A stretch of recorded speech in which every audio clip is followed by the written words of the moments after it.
Fala pessoal, tudo bem com vocês? Professor Márcio aqui para continuar falando um pouco mais sobre política, desde a antiguidade até os dias atuais. Se você ainda não se inscreveu no canal, clica aqui embaixo, deixa a sua inscrição, já aperta o like também para que outras pessoas possam ter acesso a esse vídeo, esse material, e vamos ao vídeo.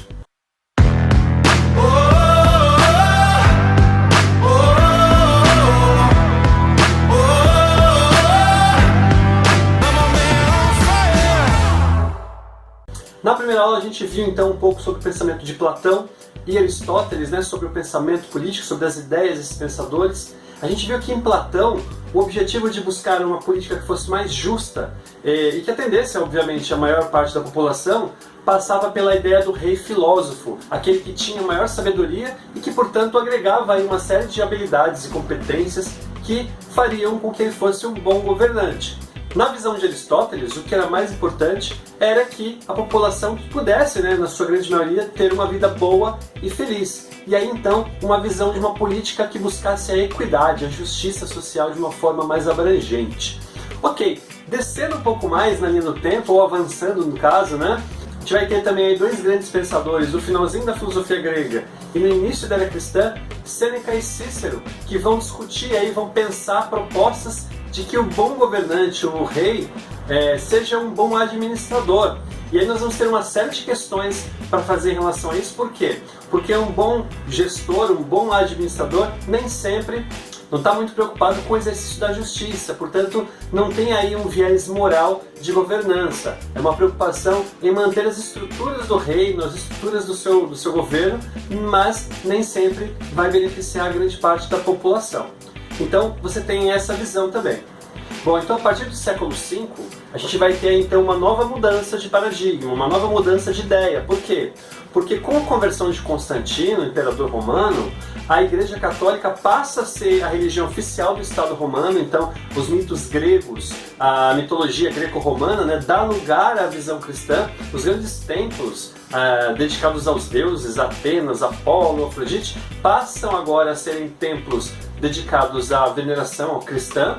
Então, pela primeira vez, o cristianismo passa então a exercer não só um poder considerado divino, sagrado, mas também uma governança temporal, relacionando as coisas da terra. E essa governança temporal que a igreja começa a exercer junto com os reis, junto com a nobreza, ela vai ganhar muita força e vai influenciar outros pensadores que vão vir na sequência também.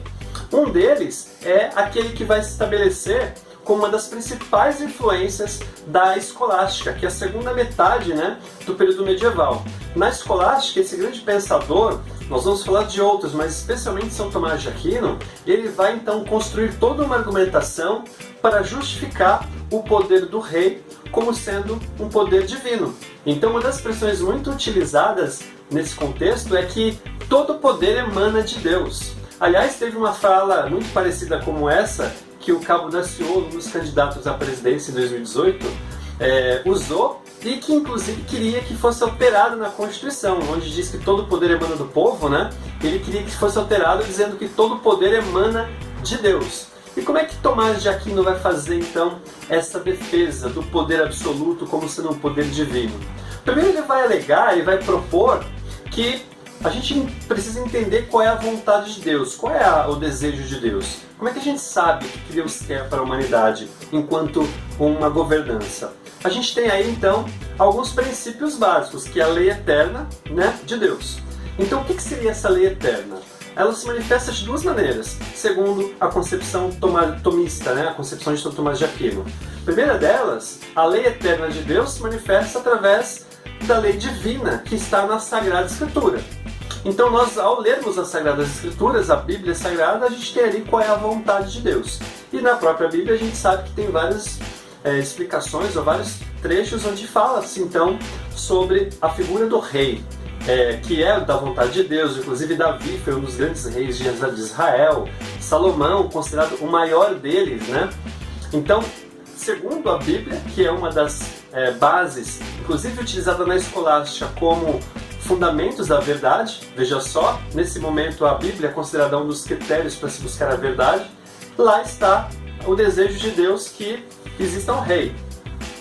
O segundo critério que vai ser utilizado então para se explicar a lei eterna de Deus, é a lei natural.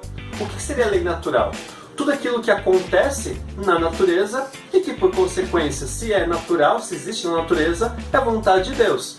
Por exemplo, na natureza a gente sabe que nós precisamos nos alimentar, nós precisamos de moradia, nós precisamos, enfim, de abrigo. Essas necessidades básicas que eu estou falando aqui para vocês agora, elas dão indiretamente o sentido de que é vontade de Deus, então, que eu tenha moradia, que eu tenha alimentação, que eu tenha o mínimo para poder sobreviver. E se na natureza nós respiramos, é porque é vontade de Deus que a gente tenha ar e oxigênio para poder respirar. Foi só um exemplo para dizer que se acontece no mundo da natureza, é vontade de Deus. Só que existe alguma coisa também, uma outra coisa no mundo da natureza que ocorre e que, segundo Tomás de Aquino, justifica então o poder absoluto dos reis. Então, na natureza existe uma hierarquia, e essa hierarquia é justificada inclusive na Bíblia. Quando lá em Gênesis, Deus, ao criar o homem, ao criar o mundo e depois criar o homem, ele vai dizer: crescei, multiplicai-vos e dominai sobre a terra. Ou seja, o homem foi colocado para ser, digamos assim, a cabeça do mundo sobre todos os outros seres. Essa visão, obviamente, é bastante questionável, inclusive uma vez como você tem uma visão atual de que existe um ecossistema aí, né, de interdependência entre todos os seres, o homem não pode simplesmente se colocar como senhor do mundo numa perspectiva de consumo e de dominação total sobre todos os elementos, sobre todos os seres que existem aí. Então a gente vai ter aí a figura de Tomás de Aquino e também de vários outros pensadores da escolástica, colocando então a lei eterna sendo justificada pela Bíblia e pela lei natural para fundamentar o poder absoluto dos reis que vão aí governar sobre todos os povos e sobre todas as pessoas em nome de Deus e ungidos pelo próprio Papa, pelo próprio Bispo. É claro que na próxima perspectiva, né, na que nós vamos ver na partir de agora do período medieval, a gente vai ter outros pensadores que vão questionar esse poder divino, vão questionar essa figura sagrada, mesmo não querendo, não desejando diretamente abolir a figura do rei, mas vai querer tirar, então, desassociar a figura do rei da figura do sagrado, alegando o quê? Alegando que o rei tem algumas demandas que não são compatíveis, né, com as demandas do universo do sagrado, do universo divino. A gente vai ver um pouco mais sobre isso no próximo vídeo.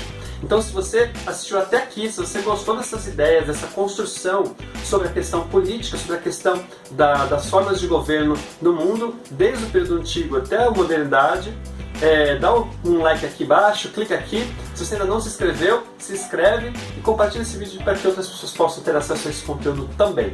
Um grande abraço, até o próximo vídeo, tchau, tchau!